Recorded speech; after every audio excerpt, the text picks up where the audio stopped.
আসলে একটা জিনিস খুব খেয়াল করবেন যে এখানকার যে এই এলাকার লোকেরা এই যে এভাবেই পাথর উত্তোলন করে। এই পাথর উত্তোলন করে তারা জীবিকা নির্বাহ করে।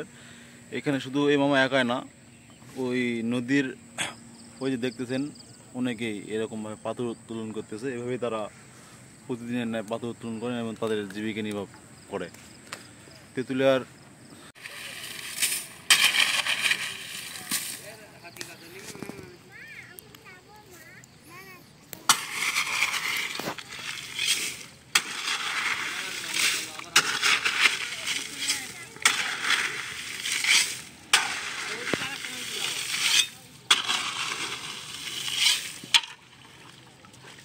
কিন্তু পুলিশ আছে ছোট বাচ্চা।